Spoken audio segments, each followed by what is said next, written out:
Boa noite, pessoal. Estamos aqui mais uma vez para dar início ao nosso TED, Temas Espíritas em Debate.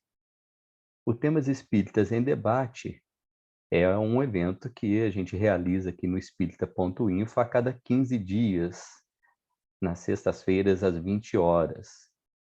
E aí a gente tem sempre um expositor que fala para a gente a respeito de um tema em até 30 minutos, depois a gente abre para a participação dos presentes aqui da forma que quiserem participar, né? Com comentários, perguntas, enfim, aberto à participação de cada um aqui presente.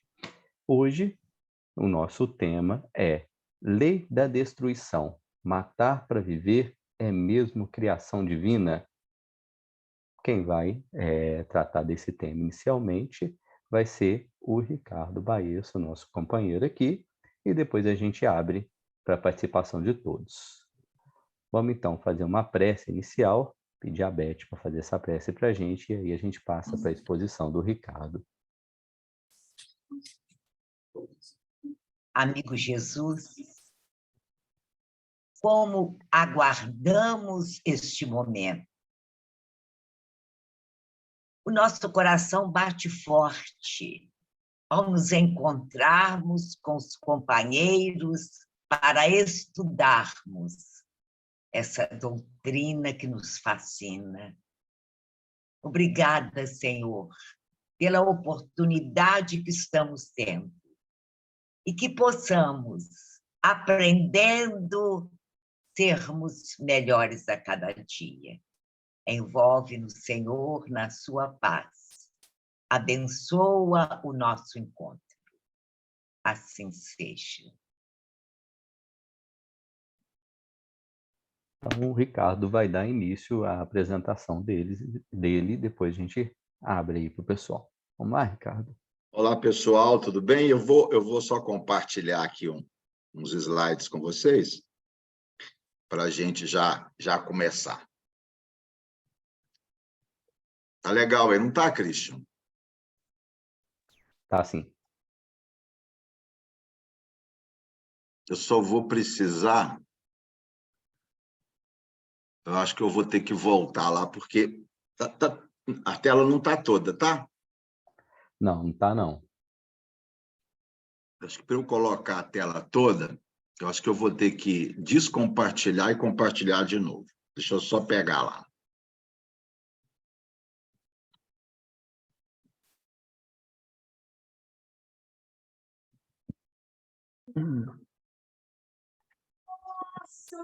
Deixa eu ver se agora eu consigo.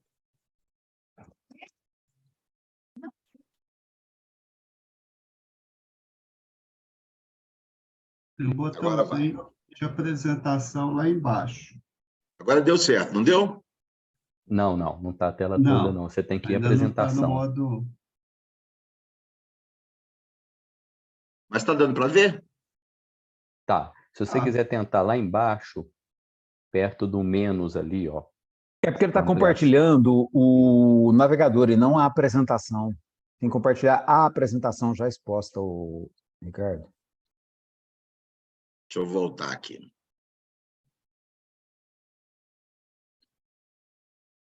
Mas aí, quando eu minimizo aqui, Elias, ele foge, sabe?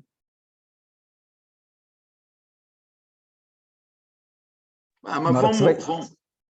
Na hora que você vai escolher qual que você vai compartilhar, você tem o navegador e tem a apresentação.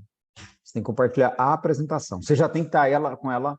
Você está usando qual apresentação? Você está usando qual programa? Eu estou usando PowerPoint. PowerPoint? É. Abre aí no Google. Mas de qualquer forma dá para ver, não dá? Dá para ver. Então eu vou manter assim, porque senão nós vamos perder muito tempo aqui. Tá dando para ler? Tá? Tá sim. Tá, então vamos trabalhar assim.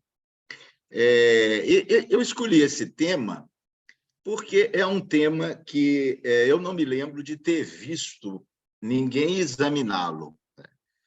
Dentro do grande tópico Lei de Destruição, esse subitem, não é? De seres vivos, né? Na verdade, animais, que para sobreviver são obrigados a matar outros animais. Existem dezenas de espécies de animais que são carnívoros, e até mesmo algumas plantas que se alimentam de pequenos seres, né? Então, a gente se pergunta, né, como Deus, a plenitude do amor, estabeleceu uma lei onde a destruição recíproca entre os seus seres ela é necessária no próprio processo de manutenção da vida. E esse tema é particularmente importante, eu acredito, nos dias atuais, a partir de uma mudança de mentalidade que a gente vem vivenciando, particularmente uns 40, 50 anos para cá, de respeito, de cuidado com os seres sencientes, né? Particularmente os animais. Eu comento sempre, quando eu tinha 10 anos, eu ia passar as férias na casa do meu avô, e lá tinha uma espingarda de chumbinho, e a gente saía para matar passarinho, né? Quer dizer, a minha geração de colegas tinha atiradeiras ou estilingues, em que a gente atirava nos animais, nos bovinos, nos cavalos, nos gatos. Isso era uma coisa que não era mal vista naquela época. Hoje isso é impensável. Então, nos últimos 50 anos, nós tivemos uma mudança profunda de mentalidade, positiva, obviamente, no sentido de consideração por seres menos complexos da criação e que são seres sencientes, seres que sentem dor. Então, a gente vai se perguntar, porque o problema aqui não é um problema humano, não é? Nós não estamos tratando da ação destruidora do homem sobre os animais, mas a ação destruidora dos animais entre si. A gente faz aquela diferença entre natureza ou criação e cultura ou civilização. É natureza ou criação, aquilo que o homem já encontrou pronto. E cultura ou civilização, aquilo que o homem fez, né? O Domenico de Masi, que é um sociólogo italiano, ele costuma dizer que até o 7º dia foi por conta de Deus, né? A partir do 8º dia da criação, por conta do homem. Então, nós estamos examinando um problema que se deu antes do 7º dia. Então, não é problema humano, né? Como a gente pode entender isso? É curioso observar que Allan Kardec, em sua época, se preocupou com essa questão, né? A gente vai observar lá na Gênese, no capítulo 3, olhem só o Kardec colocando o problema. A destruição recíproca dos seres vivos é, dentre as leis da natureza, uma das que, à primeira vista, menos parecem conciliar-se com a bondade de Deus. Pergunta-se por que lhes criou ele a necessidade de mutuamente se destruírem para se alimentarem uns à custa dos outros. Nota que Kardec já queria entender essa problemática, né? Como, por que Deus fez uma situação desse porte?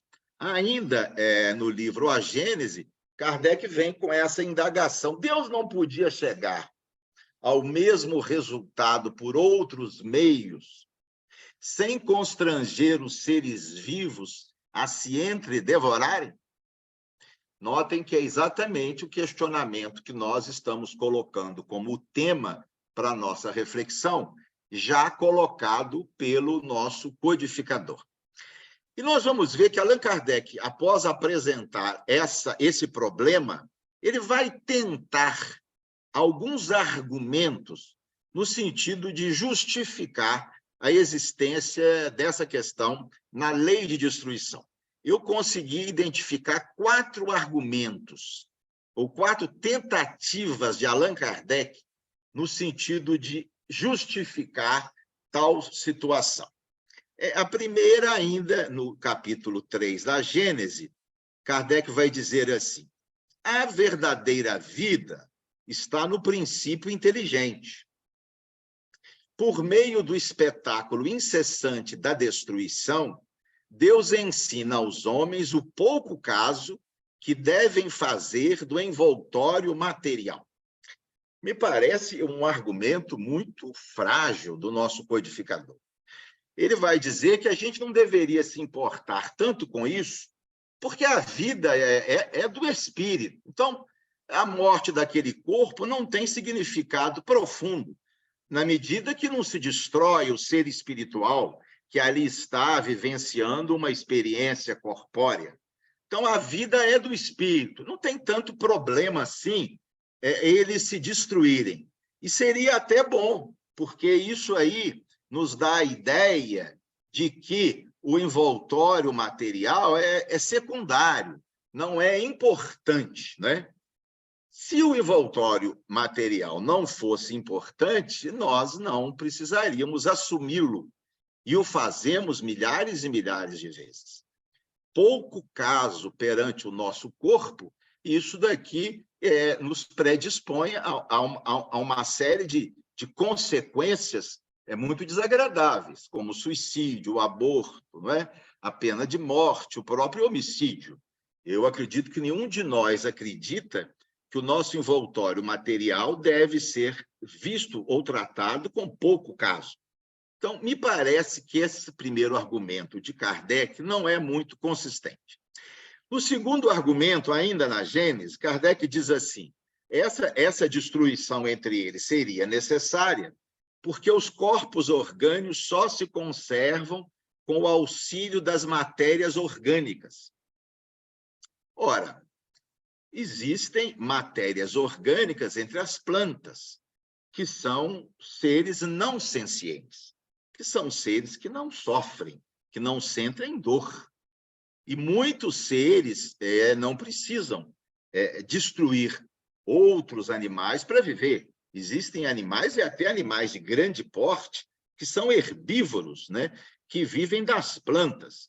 Então, esse argumento, na verdade, ele não é válido, porque nós temos corpos orgânicos que se alimentam de outros corpos orgânicos e não precisam destruir seres sencientes, seres que sofrem, que sentem dor. Mais dois argumentos do nosso codificador. O terceiro também, nesse capítulo 3, ele vai dizer que essa destruição recíproca dos seres vivos, ela é necessária à luta para o desenvolvimento do espírito. O argumento que Kardec desenvolve é exatamente no sentido de que, se alguns seres necessitam de habilidade para capturar a presa, e esta, por sua vez, necessita de habilidade para fugir do predador, então ambos estão desenvolvendo a inteligência, desenvolvendo o espírito nessa luta de predação, de fuga, de captura. Tudo bem, é verdade que isso aí, de alguma forma, deve desenvolver a inteligência do espírito, mas muitos seres vivos não se envolvem nesse tipo de disputa, de luta, e eles também encontram elementos para o desenvolvimento do espírito. Então, na medida que outros seres conseguem esse tipo de habilidade sem precisar se destruir, a gente não entende por que especificamente aqueles precisariam. E o quarto argumento que eu achei no pensamento de Kardec, esse no Livro dos Espíritos, no item 728A, quando Kardec diz assim: os seres vivos se destroem entre si com o objetivo de manter o equilíbrio na reprodução. Mas espera lá, não poderia Deus, a suprema inteligência, o supremo poder, a suprema justiça e a suprema bondade, arrumar outra forma de manter o equilíbrio na reprodução? Quer dizer, o equilíbrio na reprodução teria que ser decorrente dessa destruição que existe entre os seres vivos. Então, a gente, data vênia, para desenvolver a nossa proposta de raciocínio, estamos considerando como frágeis os argumentos do nosso codificador. Obviamente, depois vocês terão oportunidade de concordar ou não comigo. Mas que argumentos nós poderíamos, então, apresentar como uma alternativa, uma proposta de reflexão em torno do tema? E eu vou trabalhar aqui a minha proposta de discussão em 2 itens. No primeiro, nós vamos dizer que não foi Deus que estabeleceu essa necessidade de destruição dos seres vivos uns com os outros. Essa necessidade deve ter surgido da ação dos espíritos vinculados à evolução da Terra junto aos recursos do planeta. Nós sabemos que, na verdade, o que Deus fez foi estabelecer a matéria-prima, criar a matéria-prima do universo, que Allan Kardec chamou de fluido cósmico universal. André Luiz, no primeiro capítulo do livro Evolução em 2 Mundos, vai usar a expressão cocriação. Deus criou essa matéria primitiva, elementar. A partir dessa matéria, os espíritos começaram a agir.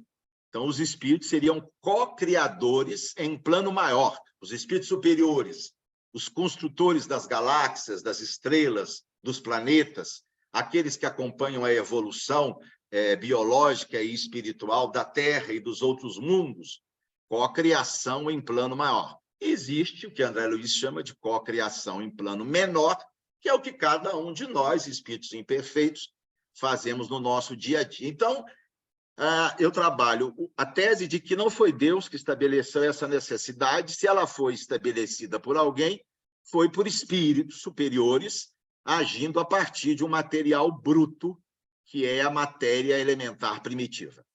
E a segunda proposta de discussão eu afirmo que esses espíritos também são seres em evolução, ainda não são espíritos puros, e diante das condições biológicas, químicas, físicas e geológicas do planeta, não puderam fazer diferente. Eu usei o verbo puderam, mas talvez pudesse ser substituído por outro verbo.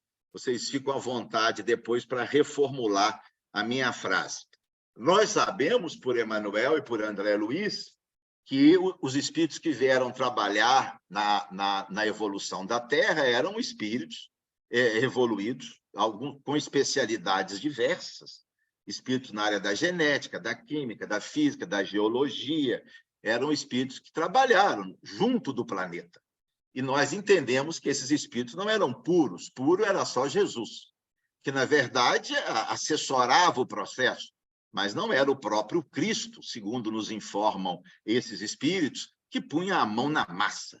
Quem punha a mão na massa eram outros espíritos, ainda em processo de evolução. Então, eu acredito, defendo a tese de que eles não conseguiram, ao estabelecer as leis do planeta, fazer nada diferente, nada melhor que isso. Alguém pode dizer, mas nós temos algum subsídio, alguns exemplos que podem reforçar essa ideia de que esses espíritos não conseguiram fazer tudo da melhor forma possível. Nós sabemos, minha gente, que a evolução ela é uma evolução criativa, não é? As coisas não estavam previamente definidas como as coisas seriam. E nós temos o que eu chamei de embaraços evolutivos. Para a gente entender que muita coisa que a evolução criou, não criou da melhor maneira possível. A gente começa com a extinção de milhares de espécies. Ora, por que é que uma espécie é criada para depois ser extinta? Não é? Se há uma evolução em linha reta, se há uma seta, como acreditava o Wallace, né? Essa linha reta da evolução, ou Lamarck, não se justificaria a extinção das espécies. Os pesquisadores acham que 99% das espécies que já existiram na Terra foram extintas. Várias extinções em massa. A mais conhecida, possivelmente, há 65 milhões de anos, quando um corpo do espaço cai no Golfo do México e gera uma alteração climática que, durante 100 anos seguintes, leva à extinção de 80% dos seres vivos do planeta, inclusive todos os dinossauros. Outras extinções em massa também existiram, não é? A gente sabe que uma espécie de vida terrestre vive, em média, 2 milhões de anos e desaparece. A de vida aquática vive 4 milhões de anos. Então, a gente começa a perguntar, pera lá, será que essas espécies não eram tentativas evolutivas, esses espíritos não estavam tentando alguma coisa e que não deu certo, e que deixou que o próprio tempo, pela seleção natural, cuidasse de fazer com que elas se desaparecessem. A estrutura da faringe, do esôfago e da traqueia, a gente sabe que só no Brasil, cerca de 3.000 pessoas morrem por ano de engasgo. E por que existe o engasgo? Porque existe uma câmara única, que é a faringe, para a entrada do ar, que vai para a traqueia e pulmão, e para a entrada do sólido, que vai para o esôfago e estômago. É exatamente porque existe o engasgo. Se nós tivéssemos uma entrada dupla, como muitos animais possuem, ninguém morreria de engasgo. Nós, por exemplo, não conseguimos respirar e tomar água ao mesmo tempo, porque tem que fechar a glote para a gente poder respirar. Muitos animais conseguem. Qualquer engenheiro que fosse montar um aparelho jamais iria fazer uma entrada comum para gases e sólidos. Mas por que isso acontece? Talvez porque nada diferente ou nada melhor foi conseguido com o material que os espíritos tinham no planeta. Um outro embaraço evolutivo difícil de ser explicado: o parto e a fragilidade do bebê humano. O parto da mulher é extremamente doloroso, não há nada igual a isso no reino animal. É um parto extremamente doloroso e com grande número de morte no passado. Hoje, obviamente, não, pelos cuidados médicos. O bebê humano nasce com uma fragilidade notável, morria-se muita criança no passado. A gente vê um cavalinho nascer, ele levanta e sai andando, né? O bebê humano demora, no mínimo, 1 ano para começar a andar. Isso aí é retrocesso. A espécie humana, com toda a sua condição, tem um bebê nessa situação. Nós esperaríamos que os construtores do planeta Terra tivessem feito um bebê humano melhor estruturado. A menopausa na mulher, existem apenas 4 espécies no reino animal, excetuando a humana, que tem menopausa: as orcas e 3 espécies de baleia. A menopausa é um problema. Nos grandes primatas, os chimpanzés, os orangotangos, os gorilas, todos eles, a fêmea ovula até morrer. A menopausa traz uma série de transtornos na mulher. Então, são alguns problemas evolutivos que a gente tem dificuldade de explicar a partir da ideia de que haveria uma evolução pré-determinada, sempre em linha reta, sem experiência, sem tentativas, etc. Então, eu colocaria a destruição dos seres vivos uns pelos outros para se alimentar, obviamente seres sencientes, né, do reino animal, eu colocaria como um embaraço evolutivo. Vamos ver alguma coisa da nossa literatura para ver se a gente consegue reforçar o meu argumento. Bom, Allan Kardec já dizia aqui no Livro dos Espíritos que os espíritos concorrem para a harmonia do universo, executando as vontades de Deus, de quem são ministros. Então, a harmonia do universo é mais um problema dos espíritos, né? Obviamente, atendendo à vontade de Deus. Aqui a gente já tem a ideia de que não é Deus que cria as subconstruções. Deus apenas criou a matéria-prima. Leon Denis, no Problema do Ser, vem nos lembrar que a teoria da evolução deve ser completada pela da percussão, isto é, pela ação das potências invisíveis que ativa e dirige essa lenta e prodigiosa massa ascensional. Então, são espíritos que comandam a evolução, que intervêm aqui ou acolá, obviamente, respeitando os princípios do mutacionismo, das mutações, da seleção natural. Eles vão trabalhar dentro desses princípios. Ainda Leon Denis, olha só que curioso, espíritos químicos, físicos, naturalistas, astrônomos, atuam em todos os lugares sobre a matéria sutil, que fazem passar por preparações, por modificações destinadas a obras que a imaginação humana teria dificuldade em conceber. Então, muito possivelmente, as leis do planeta Terra foram estabelecidas por esses espíritos, com todas as limitações que o planeta poderia oferecer, dependente da gravidade, da concentração de oxigênio, das leis da física e da química do planeta. Gabriel Delany caminha nesse mesmo sentido. Olha o que ele vai dizer em Evolução Anímica. Preciso é ver se estes animais reconstituídos para ter uma ideia dessas concepções monstruosas, que felizmente não se transferiram à posteridade. Contemplando-as hoje, elas nos demonstram a potência e a facúndia dos meios utilizados, bem como a infinidade e diversidade de engenho dessa operária infatigável que é a natureza. Então, Delany vai caminhar no sentido de que muita coisa era feita, eram experiências, e alguns se transferiram à posteridade e outros não. Emmanuel, no Consolador, trabalha essa mesma ideia, quando ele vai dizer, olhem só, assim como o químico humano encontra no hidrogênio a fórmula mais simples para estabelecer a rota de suas comparações substanciais, os espíritos que cooperaram com Cristo nos primórdios da organização planetária encontraram no protoplasma o ponto de início para a atividade realizadora, tomando como base essencial de todas as células vivas do organismo terrestre. Olhem só, os espíritos começaram a trabalhar, eles encontraram o protoplasma, que é a substância viva mais simples da célula. Então, foi a partir desse material que os espíritos foram trabalhando, foram construindo. Notem que é todo um castelo de cartas que esses espíritos desenvolveram. Ainda Emmanuel, e aqui eu acho importante ele dizer no limite do possível, olha só, a máquina celular foi aperfeiçoada no limite do possível, em face das leis físicas do globo. Então, os espíritos que trabalharam na evolução da Terra, muitas vezes queriam fazer diferente, mas não conseguiam, porque eles tinham que respeitar essas leis, eles tinham que trabalhar dentro de limites próprios de tudo aquilo que existia no planeta em evolução. Eu acho esse pensamento do Emmanuel muito forte para a gente, na nossa conclusão final.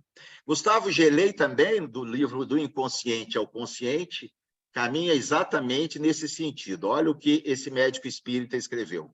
A evolução das espécies se acha guiada, em certa medida, por uma influência superior e profunda.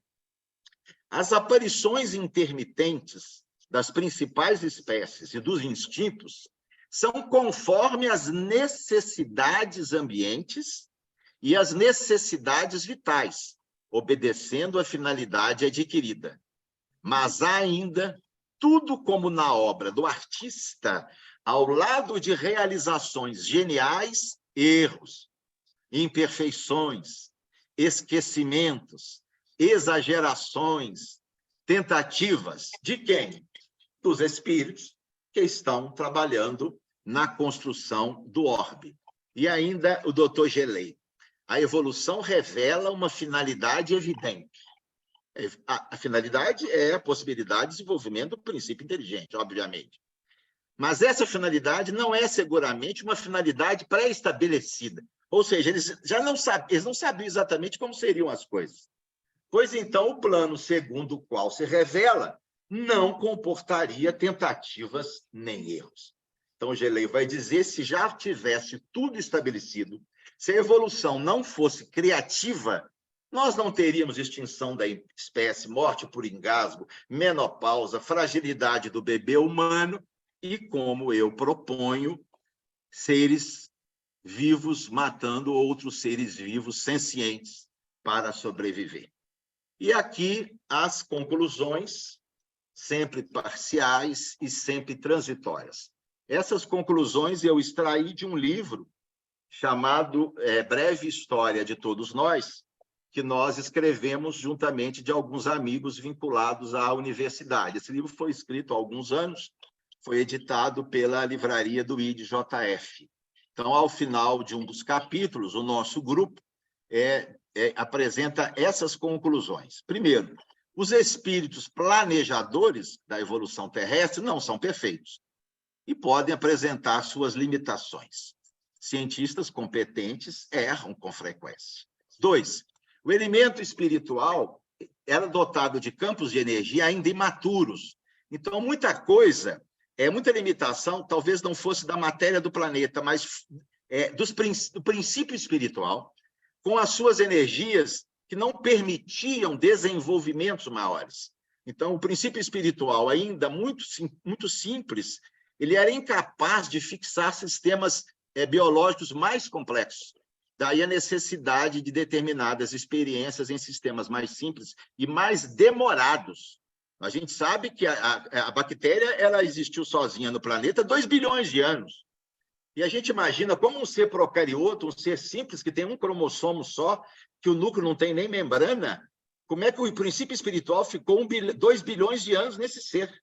Possivelmente esse princípio espiritual estava estabelecendo coisas da intimidade da célula na sua intimidade. 3, os limites impostos pelas leis do planeta.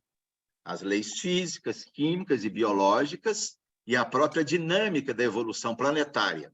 Isso possivelmente impediu que coisas mais bem elaboradas fossem feitas. E, finalmente, a necessidade de elaboração paulatina do princípio inteligente. Estruturas prontas e completas não lhe seria o substrato sobre o qual se daria o desenvolvimento necessário. Então, a gente acredita também que, muitas vezes, certas coisas demoraram a acontecer exatamente para dar tempo ao princípio inteligente de adquirir determinada complexidade para que pudesse acompanhar a evolução biológica da Terra. É isso aí, meus amigos. Ficam à vontade agora para comentarem, criticarem, concordarem, discordarem. Será um prazer ouvi-los. Aí, Ricardo, muito obrigado. Está colocada aí a tese do Ricardo, né, sobre os espíritos agindo sobre a matéria-prima aí que eles tinham em mãos, né? A oportunidade de vocês concordarem ou não, ou de participarem de outra forma, está aberta aí. Quem quiser se inscrever, fique à vontade.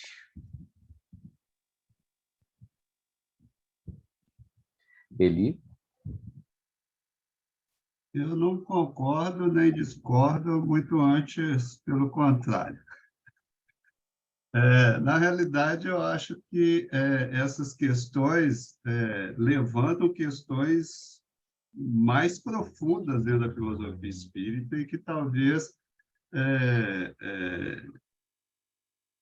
assim, né, seja bom uma discussão mais ampla, já que essa questão específica que o Ricardo trouxe levanta um aspecto disso. Muito rapidamente, para não tomar muito tempo, eu acho que estão sendo questionadas duas coisas aí, que muitas pessoas têm em termos de crença, né, ou em termos de visão de mundo. Uma primeira coisa que está sendo questionada, eu acho, é que há um determinismo prévio no processo evolutivo. Um determinismo que eu digo no sentido físico, né? A gente pensa num determinismo em termos, vamos chamar assim, espirituais, dentro de um processo de evolução do princípio espiritual, até atingir a etapa de espírito e daí continuar o processo, uma evolução intelecto-moral, mas a questão aqui é um determinismo físico, ou seja, no meio em que isso acontece, ou da forma como isso acontece, né? Talvez isso seja parte da nossa herança profundamente religiosa de acreditar numa ação divina, uma ação direta divina, né? Então, eu acho que isso é uma questão que muda muito a perspectiva. A outra é de que há vou usar uma expressão, mas não é bem ela, não, um certo design inteligente, um projeto inteligente previamente estabelecido, pronto e acabado.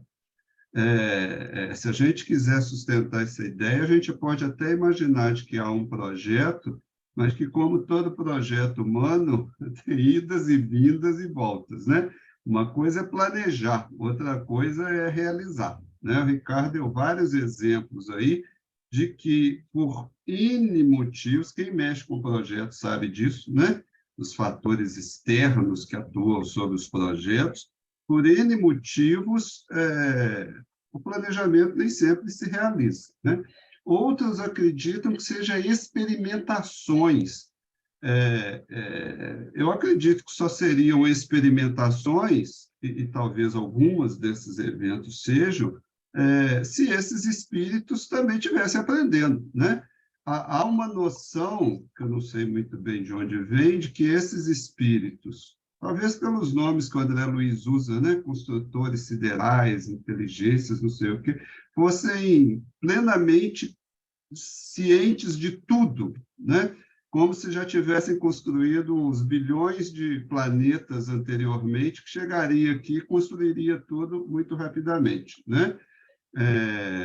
O que a gente percebe é que talvez, né, é uma hipótese, talvez muitos desses espíritos, se a gente quisesse brincar um pouco, fossem estagiários, né? No sentido assim, estão aprendendo com outros espíritos que já têm esse conhecimento, mas estão aprendendo, né? Como parte do próprio processo evolutivo, e essas experiências talvez façam parte disso, né? Experiências no sentido da matéria. Com isso, né? Com essas questões, que hipóteses que eu acho que a gente pode levantar? Ou pelo menos que eu levanto, né? Primeiro, de que não há uma relação direta entre questão moral e os fenômenos biológicos.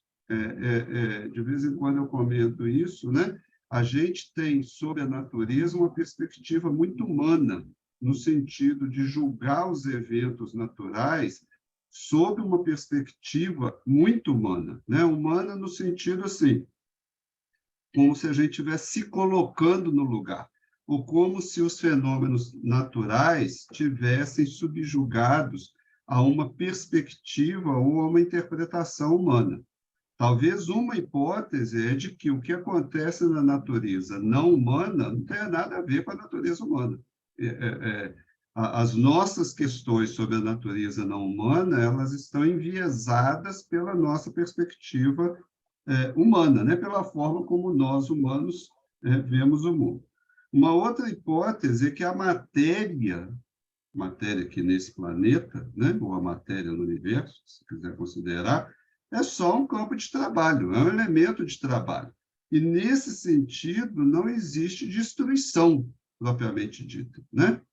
Literalmente falando, a matéria continua existindo. O que se desagrega são as formas temporárias em que aquela matéria está organizada. Mas a matéria continua existindo, os princípios espirituais continuam existindo, tudo continua existindo. Então, não há destruição. Há uma transformação constante, um rearranjo constante desses elementos materiais, talvez para servir a essa finalidade espiritual. Outra hipótese é que eu acho que há uma confusão entre o que a gente chama de natureza e ação espiritual. Eu acho que, como em vários outros exemplos, há uma ação espiritual inicial, mas a natureza tem suas leis, né? Leis, vamos chamar aqui no sentido físico da coisa, físico, químico, biológico. Uma vez disparada a ação inicial, vários eventos vão ocorrer, entre aspas, automaticamente, porque as leis que regem essa matéria estão estabelecidas. E com relação a essas leis naturais, os espíritos não poderiam fazer nada, né? Ou então eles estariam intervindo na lei natural, e aí isso contradiz um ponto doutrinário importante. E, finalmente, eu acho que eu já falei muito, né? Isso leva a gente a questionar, né? Sobre essa ideia de uma ação divina, né? Talvez seja mais fácil nós pensarmos numa direção divina, se a gente fosse pensar assim, mas as ações são todas espirituais, sujeita à condição dos espíritos que estão agindo, né? Lá no iniciozinho, né, no prefácio lá do Evangelho segundo o Espiritismo, os espíritos são colocados, né, como aqueles que agem em nome de Deus. Então, na realidade, eu acho que em todos os níveis da natureza, a ação é espiritual, embora a direção possa ser divina, né? Ou seja, nessa hipótese, não há uma ação direta divina, há ação de espíritos e ação da matéria, vamos dizer assim, né? A partir do momento em que há leis que regem essa matéria. Mas é muita coisa para pensar, né? Elias Moraes, fique à vontade. Eu estou aqui pensando com meus botões. Eu já pensei, Ricardo, esse negócio que você trouxe aí da Mônica, eu já quebrei a cabeça com esse trem tanto, né? Então, assim, eu fico me perguntando se nós não estamos na velha discussão do evolucionismo e do criacionismo, que é uma discussão milenar, né? Milenar. E que parece que não vai se resolver fácil porque ela está arraigada na questão da crença. E quando a gente acredita, não tem argumento que demove a gente da crença da gente, não adianta. Então, assim, eu fico me perguntando, porque o Evolução em Dois Mundos, o A Caminho da Luz, eu entendo você citar esses livros, né? Mas eu fico me perguntando se também não há ali, sabe? Se não há ali uma tentativa de defesa do criacionismo, sabe? Partida do Emmanuel, claro. Eu não considero... Do mesmo jeito que você está se dando o direito de questionar Kardec, eu me dou o direito de questionar o Emmanuel. Né? Então, assim, eu não sei se o Emmanuel ali não está tentando, mais uma vez, colocar, e também o André Luiz, né? Dizer assim, olha, tem uma mão divina por trás da criação, sabe? E se isso não vai contra uma outra visão que eu acho que aí o Darwin talvez não tenha sido feliz na maneira como ele apresentou, quando ele disse que Deus não era um elemento que ele precisasse cogitar para a teoria dele, né? Porque ele não pensa em um Deus atuante na criação. Mas eu me pergunto se quando um Camilo Flammarion escreve Deus na natureza, se quando um Baruch Spinoza pensa num Deus imanente, eu fico me perguntando se não há outra visão, uma outra visão, sabe? Onde essa imanência ela se manifesta na própria vida. Eu adoro uma música da Xuxa, que para mim é filosófica, tá? Que é aquela sobre a vida, onde ela fala que a vida é um milagre que nós precisamos reconhecer, né? E a criança ela apresenta como sendo o maior milagre da vida. Eu acho aquela música emblemática, porque ela também levanta essa indagação e coloca uma resposta muito simples, né? A vida talvez seja a maior manifestação da inteligência divina. Então, eu fico me perguntando se o nosso desafio não é tentar, sabe, encontrar, sei lá, uma maneira de a gente ser capaz de escolher entre a ideia criacionista e evolucionista. Eu, particularmente, acho a evolucionista mais acorde com uma compreensão divina, eu acho, o evolucionismo, né? Eu acho o evolucionismo do Darwin, que não precisa forçosamente ser um evolucionismo que negue Deus, né? Ele pode ser um evolucionismo que traduza Deus numa perspectiva do Spinoza, do Flammarion, que me parece, eu até precisaria ler de novo o Delany, mas o Gelei, que você citou, porque me parece que também eles tentam já fazer uma perspectiva mais darwiniana. Essa dos arquitetos espirituais, essa aí já é mais, o Leon Denis, né? Depois o Rustang. O Rustang ele vai defender uma tese muito parecida, né? E que vai ser abraçada pelo Chico, por todo o pessoal da FEB, né? E aí ela vem para a literatura do Chico e para toda a literatura espírita que a gente conhece. Então, isso tem um caminho histórico, percorrido. E a gente vai ver que tem um outro caminho histórico que é evolucionista, onde vai ver um Deus imanente, um Deus na criação. Então, assim, a grande dúvida que eu tenho é se a gente... Sabe, se a gente vai encontrar, ou se a gente até precisa fazer escolha por uma dessas correntes. E saber que elas existem, nós não vamos ter como responder nem por uma nem outra. Nós não vamos ter como provar a existência desses arquitetos espirituais, dessas inteligências celestes, nós não vamos ter como falar nada disso. Ao mesmo tempo, como não vamos ter como falar dessa imanência presente na natureza, onde o próprio processo da vida vai se dando. Então, assim, é uma questão filosófica extremamente complexa, né, eu acho, e acho que você trouxe elementos para a gente pensar, mas que eu acho que a gente não vai chegar a conclusão nenhuma, não, sabe? Eu estou até curioso agora para ouvir o João Márcio. Então, vamos ouvir o João Márcio. Boa noite, meu povo. Ele mexeu aí num chão de abelha. Um homem atrevido desse, desafiando Deus, botando em xeque dogmas milenares. Pense. Eu acho que deixou um bocado de ponta solta. O Eli falou, isso é um tema aí para 10 TED. Pode botar, estuda aí. Ó. Ele abriu um bocado de horizonte de pesquisa.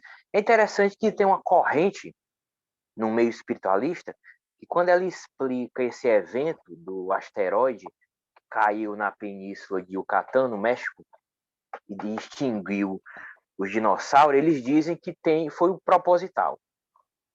É acidente para a nossa ciência materialista. Foi proposital. Eles viram o avanço da espécie répteis, os répteis estavam dominando o planeta, eles acharam que neurologicamente não era favorável para os digamos, princípios, os propósitos que eles tinham para a Terra, provocaram um acidente para extinguir os répteis e eclodir o avanço no planeta dos mamíferos e propiciar os sapiens, crescer em segurança e reencarnar os espíritos. Eles colocam esse evento como lançaram a evolução no planeta, a evolução tomou um rumo próprio que eles não queriam, e aí tem a ver com o que você falou, ou seja, eles não queriam que fosse a predominância dos répteis, e eles resolveram dar um jeito e matar os répteis para trazer o ambiente mais favorável para que eclodisse os sapiens. Então você percebe que não existe esse pré-determinismo, a evolução pode tomar rumos diferentes dos planejados. Agora colocou assim, que foi feito, né? Os planejadores, vamos usar esse termo, o amigo Baesso usou aí, que foi feito dentro das limitações impostas pelas leis físicas, químicas e biológicas da Terra. Aí ficou a pergunta. E quem foi que criou as leis físicas, químicas e biológicas da Terra? Porque se eles já estão criando dentro de leis que já existem, existe alguém que criou anteriormente essas leis físicas, químicas e biológicas. Então tem um passo a quem? Antes. Alguém já estabeleceu essas leis. E geralmente a gente acha que os planejadores do planeta também estabeleceram essas leis.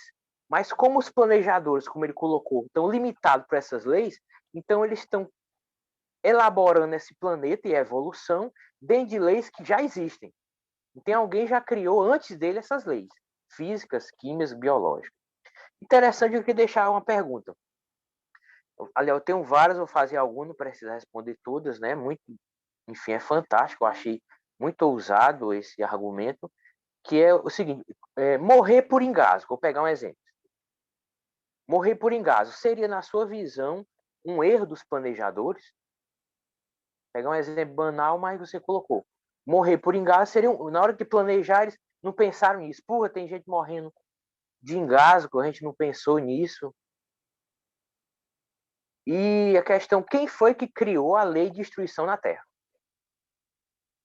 Quem foi que criou a lei de destruição? Não foi Deus. Então, essa lei de destruição não é uma lei divina, é eterna em todos os planetas. É uma lei própria da Terra. Mas ela veio com esses erros, porque tem a evolução criativa. Enfim, quem foi que criou a lei de destruição que age no planeta Terra? Foi Deus? Não foi? Está com erro? Não está? Na questão 738 do Livro dos Espíritos, os espíritos respondem uma dúvida muito interessante. Kardec pergunta assim: Deus não poderia ter empregado outros meios em vez dos flagelos destruidores para o aprimoramento da humanidade? O Kardec pergunta, né? Porque eu acho que o Kardec, diante do que estava sendo apresentado, ele mais ou menos vai pensar o que ele está pensando. Deus não poderia ter criado outros meios? E eu também me faço essa pergunta. E os espíritos respondem. Olha que interessante. Sim, Deus poderia empregar outros meios. Olha que interessante. 738. e ele os emprega diariamente, uma vez que concebeu a cada um os meios de progredir através do conhecimento do bem e do mal. O homem que não os aproveita. É preciso castigá-lo em seu orgulho e fazê-lo sentir sua fraqueza. Ou seja, esses meios que a gente questiona, parece que Deus já criou outros meios melhores. O homem é que não aproveita ele. Enfim, eu queria deixar essa pergunta aí. Foi um show, novamente, parabéns. Que orgulho para Dona Beth, um filho desse, né? Valeu. A gente podia voltar para você, Ricardo, e aí dá tempo do pessoal ir se inscrevendo aí. Ô, Cristian, deixa a Beth Bot falar, que ela já levantou. Às vezes vai ajudar a gente aí. Tá, Não, na joia. verdade, boa noite. Eu tinha levantado, mas para colocar uma questão, além de comentar, que eu também achei muito boa essa tese do Ricardo, e com as observações que o Eli fez. Quer dizer, a gente tem que pensar muito nisso. Essa tese não está totalmente fechada, né, Ricardo? Mas ela é uma boa, ela é um caminho muito interessante, que é um caminho que me agrada, que me satisfaz nesse momento meu. Eu posso muito bem aceitar que Deus está lá num lugar lá que não interfere em nada aqui mais, que tudo está por conta dos espíritos e tal. Eu acho isso, no meu momento, muito bom de pensar. Mas eu ia fazer essa questão que o João Márcio fez, entendeu? Porque uma das fragilidades, eu achei, da coisa, da tese, é justamente essa questão dos limites que os próprios espíritos que manipulam, os arquitetos que então manipulam o fluido e essa coisa toda, já encontram dados. Será que isso seria uma qualidade? Talvez seja uma resposta boa, João Márcio. Seria uma qualidade da própria matéria em si, do fluido em si, entendeu? Como a gravidade, por exemplo, é uma característica, é uma qualidade da matéria, de qualquer planeta, de qualquer, enfim. Eu ia deixar essa questão também, que é a que o João Marcos deixou. Mas achei muito bom, Ricardo. Achei muito interessante o estudo seu, ou as coisas que você levantou. Era isso. Tá bom, Beth, obrigado. A respeito do comentário do Elias, a questão criacionista, ou esse viés, ou essa pontinha de criacionismo, não é só da obra mediúnica do Chico. Isso, Leon Denis, Gabriel Delane e Gustavo Gelei. Você viu as citações que eu coloquei. Então, essa ideia já existia. O que Emmanuel fala dos químicos, físicos e geólogos, Leon Denis diz igualzinho. Leon Denis diz igualzinho. Então, essa tese, eu entendo que é uma tese espírita. E isso não anula o evolucionismo, porque os princípios de mutação e de seleção natural estão presentes. A nossa diferença para o evolucionismo do neodarwinismo é que eles acreditam que foi só isso, mutações aleatórias e seleção natural. Ora, isso está amplamente demonstrado que seria impossível a formação do olho humano ou a formação do sistema de coagulação se fosse por mutações aleatórias e seleção natural. Isso, os próprios cientistas que trabalham nessa área, eles sabem que não dá para admitir que as coisas seguissem apenas como pensam os materialistas, essas duas leis. Então, o que a gente acredita? O que esses autores... Houve determinados momentos em que o toque dos espíritos que acompanhavam a evolução na Terra se deu. Eu penso que determinadas mutações foram direcionadas para que as coisas pudessem encaminhar de uma forma melhor. Porque sem essas intervenções, a coisa se daria ao acaso. É admitir que a gente colocar num terreiro areia, cimento, cal e água e voltar um ano depois e ter um edifício ali. É admitir isso, tá certo? Então, o evolucionismo, nós somos evolucionistas, mas a gente tem que acreditar que tem que ter algo mais, uma pontinha de interferência espiritual. Talvez menos do que a gente imagina, mas que precisa ter para que as coisas sejam racionalmente concebíveis para nós. Eu acredito, João Márcio, que, na verdade, essas leis do planeta, elas foram estabelecidas, como ele colocou, naturalmente, quando da formação do planeta.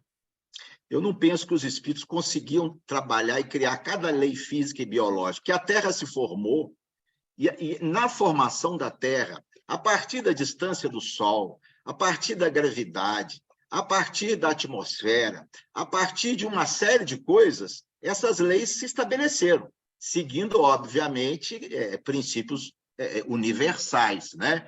De atração magnética, de magnetismo, etc. Então, eu não acho que eles criaram essas leis. Eu acho que essas leis surgiram naturalmente quando da formação do planeta, em função das características do planeta. E acho que eles começaram a trabalhar, como diz Emmanuel, a partir do protoplasma. Olha só, Emmanuel fala que eles começaram a trabalhar a partir do protoplasma. Então, já havia toda uma estrutura preparatória, todo um cenário onde esses espíritos iam agir. Eles começaram a trabalhar na célula, nos seus primórdios. Então, eu acho que uma das respostas sua é a lei de destruição, que, na verdade, devia chamar lei de renovação, porque Kardec o tempo todo fala que a destruição é para renovar, não é? Eu penso que essas leis, elas são universais, eu não acho que elas foram criadas por espíritos aqui. Pelo menos Kardec coloca a lei de reprodução, de conservação, de liberdade, de justiça, etc. Eu acho que são leis universais. Eu acho que determinados detalhes ou especificidades dessa lei e das outras leis no planeta vieram, em grande parte, do próprio automatismo do planeta e de alguma coisa que os espíritos foram trabalhando. Então, é nesse sentido que eu responderia a sua pergunta. Elias? Deixa eu me explicar aqui, porque eu acho que eu não fui cuidadoso na minha explicação. É porque, na realidade, eu acho, a impressão que eu tenho é que a teoria do Darwin, quando a gente agrega o elemento espiritual a ela, que não precisa ser necessariamente personificado na forma de seres pensantes, espíritos superiores, arquitetos e etc., da maneira como o Leon Denis, o Emmanuel vão colocar depois, né? E para mim o Emmanuel está se inspirando no Leon Denis, inclusive, né? Eu faço esse link. Então, assim, eu penso que Kardec foi muito feliz quando ele escolheu aquela abordagem para a questão número 1 do Livro dos Espíritos. Aquela resposta dele, não é de espírito nenhum, tá? Aquilo ali, Kardec escolheu, ele selecionou. E ele foi lá numa resposta que era consenso, por exemplo, do Tomás de Aquino, René Descartes e Baruch Spinoza, né? Essa visão de Deus está presente nos três.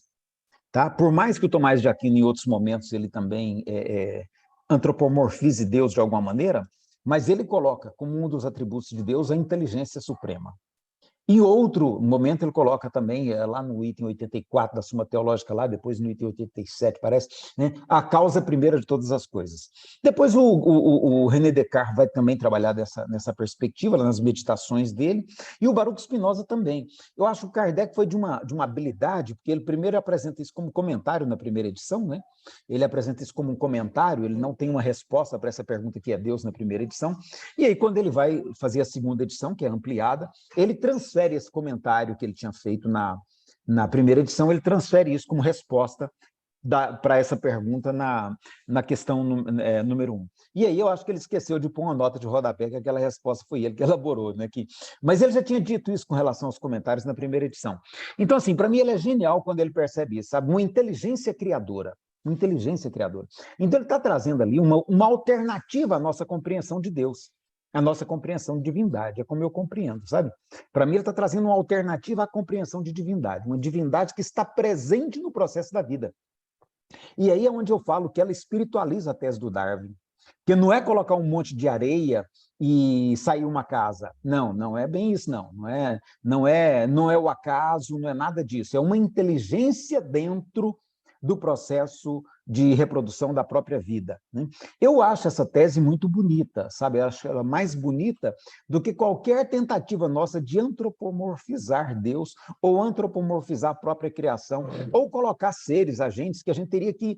Sabe, eu até brinco, eu falo com a Iracilda, eu falo, eu quero saber quem foi, né? Às vezes a gente brinca aqui, desses arquitetos espirituais que o Emmanuel fala, quero saber quem foi que inventou a tal da menopausa para a mulher. Eu falo para ela, que o cara foi muito burro, né? Se ele era um espírito superior celestial, me desculpa, né? Como disse o Eli aí, qualquer estagiário faria melhor, né? Era só deixar as mulheres mesmo resolverem, não tinha tido essa besteira. Então, assim, eu acho que tem uma outra teoria que é mais recente agora, da década de 60, que é a teoria dos sistemas complexos, né? O von Bertalanffy vai trabalhar nessa questão de como que os sistemas se desenvolvem, né? Aí vem depois o Lorenz, Edward Lorenz também, que vai trabalhar essa questão de como que os sistemas evoluem, né?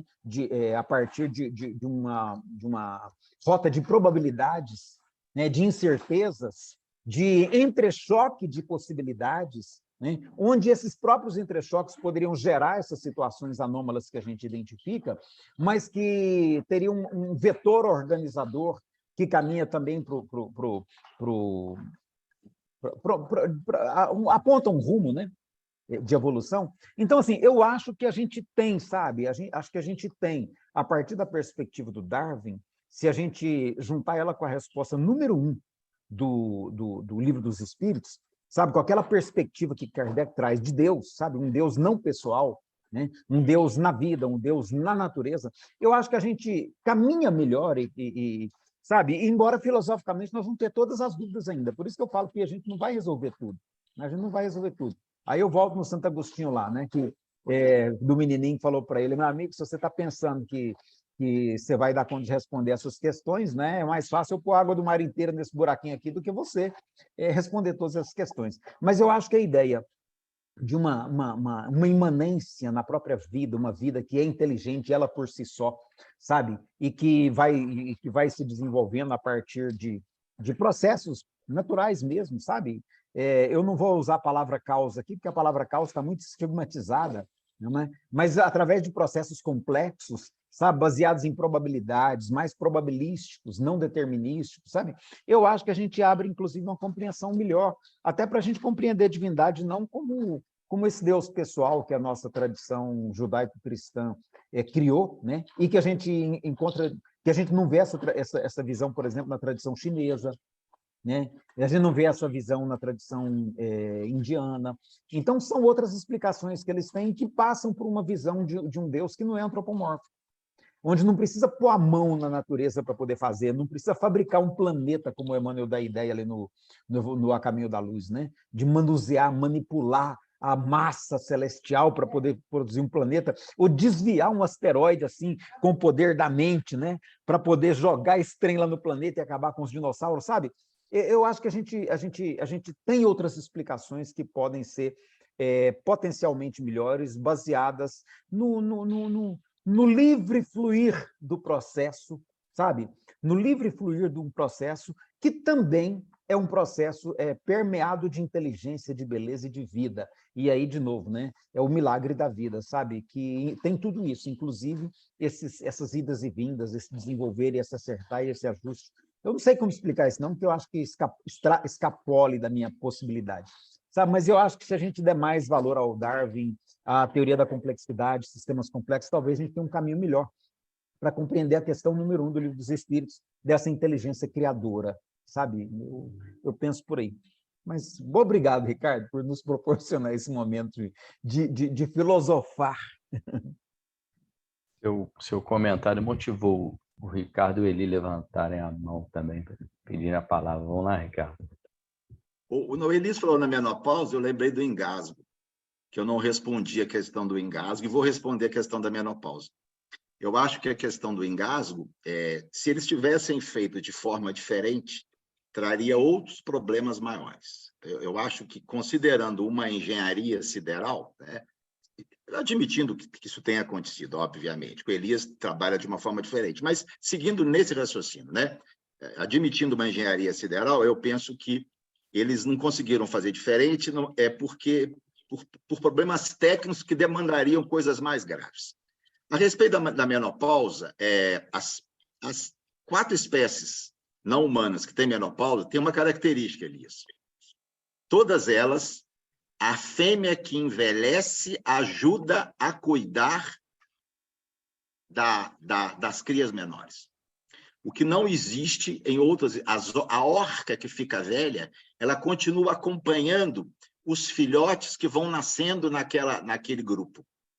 Então, por que ela para de menstruar? Porque para ela poder cuidar dos outros, ela não pode ter os próprios filhos.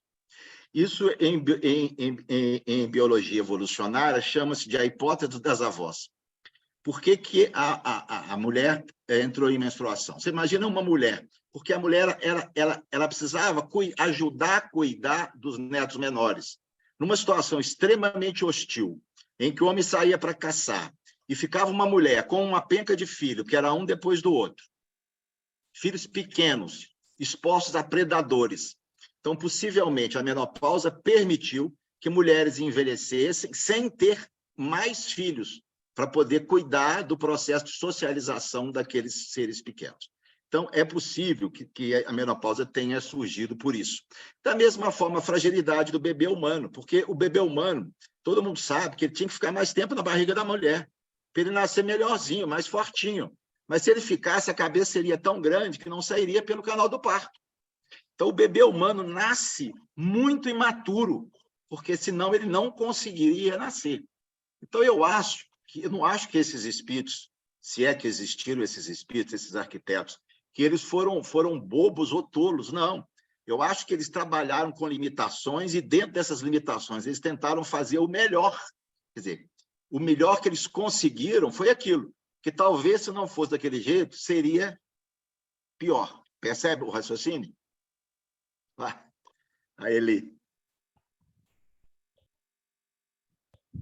É um comentário rápido, porque eu também acho que a coisa funciona na base dos sistemas complexos, mas acho que o fator humano é um dos fatores do sistema. E como uma projeção que a gente faz, por que a ideia é sedutora de que há espíritos atuando? Porque nós, nesse nosso nível evolutivo limitado que nós estamos atuando na natureza. Se nós, nesse nível, encarnados, atuamos na natureza, geralmente causando prejuízo, né? Mas atuamos na natureza, é muito fácil imaginar que os espíritos continuam atuando na natureza. Né? Se a gente, nesse nível, já está fazendo isso. Esperamos que atuemos melhor, mas... Então, a gente entra dentro do sistema como mais um dos fatores que estão atuando dentro do sistema. Não é o único, não é o primordial, mas é um dos fatores que está atuando nesse sistema.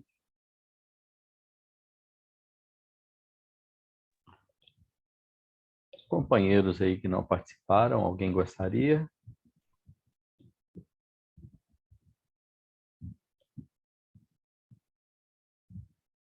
Está aberto aí o convite à participação. Liderson.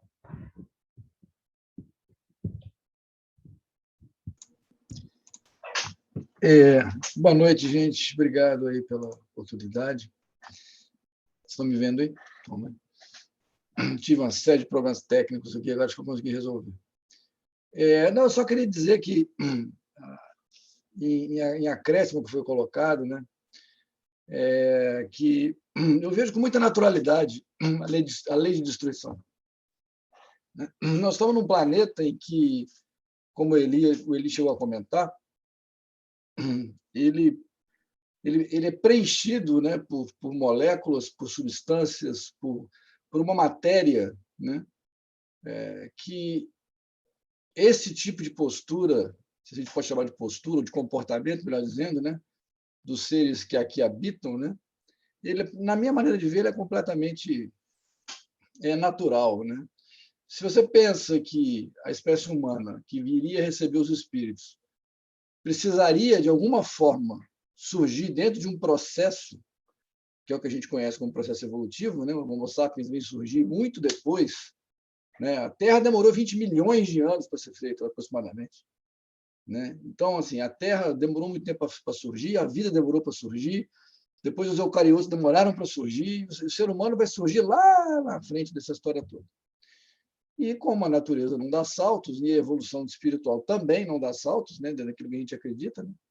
Então, esse é um processo natural, né, que as espécies que antecedem o surgimento do ser humano, do Homo sapiens, né, elas precisariam, de alguma forma, se nutrir dentro de um planeta composto pelos componentes que a gente sabe que ele tem. Eu não gosto muito, Ricardo sabe disso, nós já conversamos sobre isso várias vezes, eu não gosto muito dessa ideia intervencionista. Né? Eu não gosto dessa ideia. Emmanuel é extremamente intervencionista. Né? Quando você pega os textos de Emmanuel, por exemplo, né, eles são muito intervencionistas, na minha opinião. Na minha modesta, singela e provavelmente errônea opinião.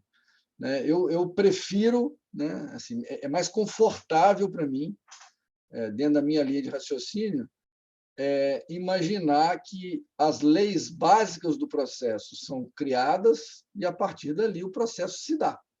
E o aprendizado e o erro fazem parte do processo. Isso é natural. Porque esses exemplos que o Ricardo deu, por exemplo, na verdade, a gente pode ir para coisas muito mais simples. Né? Por que ter doença? Por que tem que ter sofrimento? Por que tem que ter doença? Por que uma pessoa envelhece não necessariamente com qualidade de vida? Passa, às vezes, 10, 12 anos, 15 anos enfermo.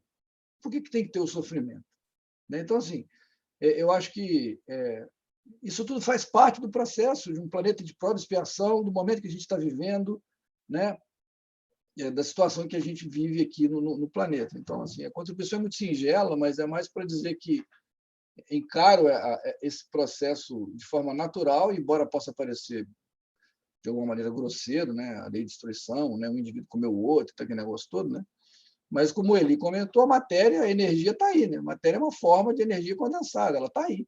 Ela só mudou de status, né? Na medida que os processos acontecem. Né? E essa história de intervenção não é muito na minha praia, não. Não gosto muito dela, não. Bem-vindo de volta, Liderson. Nós estamos com 3 minutos para encerramento, então a gente fecha as inscrições aqui com a Maria José, em seguida o João Márcio. Boa noite, pessoal. Achei muito interessante, né? O estudo que o doutor Ricardo trouxe, e realmente é bem provocativo, porque há momentos dentro dessa reflexão, conforme foram todos aí discutindo, que a sensação que tinha é que Deus criou alguns espíritos que estavam bem, já, vamos dizer assim, mais avançados, né? Estão bem mais avançados aí, e dentro desse processo é como se eles tivessem se perdido, ou seja, não tinha uma evolução suficiente para fazer algo, e Deus deixou para que eles ficassem brincando de experimentação. Então, ficou realmente algo assim para a gente refletir bastante, porque, no final, ainda acredito que tudo tem um porquê, nós ainda não temos a capacidade de entender esse ponto aí realmente que liga tudo isso, mas que há uma mão divina por trás de tudo isso, não resta dúvida. João? Eu acho que há uma dicotomia cartesiana entre o determinismo e o livre-arbítrio. Quando a gente fala em evolução espontânea, natural, através de erros e acertos, parece que não cabe intervenção espiritual. Estamos abandonados à própria sorte, vamos quebrando a cara, acertando, errando e vamos evoluindo. Ou outra linha existe uma intervenção e a gente não teria tanto livre-arbítrio, seria uma coisa pré-programada e não teria justificativa para tanto erro evolutivo. Só que a doutrina espírita ela concilia as duas coisas. Por isso que ela concilia o criacionismo dos espíritos e o evolucionismo dos corpos. Ela concilia isso. Os próprios espíritos são agentes da natureza. A intervenção não é algo mais que miraculoso, faz parte dos processos naturais da evolução. Hoje é tanto que a gente vê o homem manipulando no laboratório, célula. Reprodução sexuada, há muitos séculos, o coito deixou de ser o único meio de reprodução.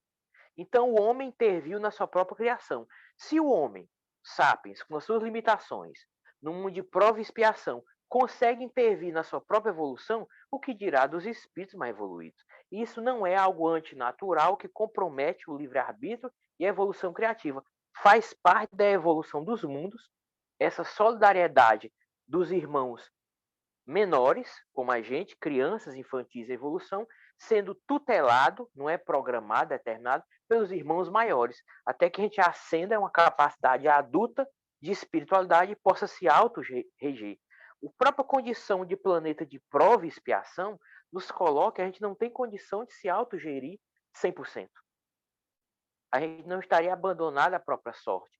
E se o próprio Deus intervém ou não, que aí vai o questionamento se é um Deus teísta, se é um Deus deísta, se é o Deus imanente, o transcendente, mas aqueles próprios que participaram da criação desses mundos e outros nos permitem o erro, nos permitem o sofrimento, nos permitem o engasgo, nos permitem a menopausa, mas ao mesmo tempo nos permite aperfeiçoar esses erros como oportunidade de evoluir intelectualmente, espiritualmente. É a liberdade do espírito. Então, eu acho que a doutrina espírita concilia as duas coisas. Ela não coloca lá Descartes uma coisa oposta à outra. A evolução natural, que acontece com intervenção, porque os espíritos também são agentes da natureza. Isso aí, né, pessoal? Foi muito bom. Cumprimos aí a nossa tarefa, discussão e reflexão do tema. Lembrando que o próximo TED vai ser no dia 3 de março. O tema é manipulação genética em plantas, em animais, em seres humanos. Existem implicações espirituais para isso. Quem está responsável aí, aceitou a tarefa da reflexão inicial, é o nosso companheiro Liderson, que falou para nós há pouco, né? Ele é diretor aí do Instituto de Ciências Biológicas da UFJF. Espero que vocês possam estar conosco aí daqui a 15 dias para a discussão desse tema aqui. Para o encerramento aqui, eu vou pedir o Zé Alves que faça uma prece para nós.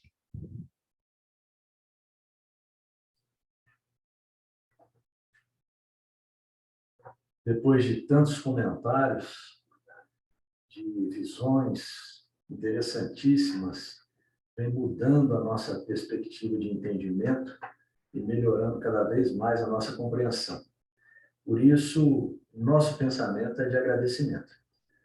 Para nós é um privilégio podermos participar desse grupo, de estarmos empenhados na busca de compreensões que talvez ainda estejam um pouco distantes, mas que com o passar do tempo, com a nossa perseverança, naturalmente alcançaremos.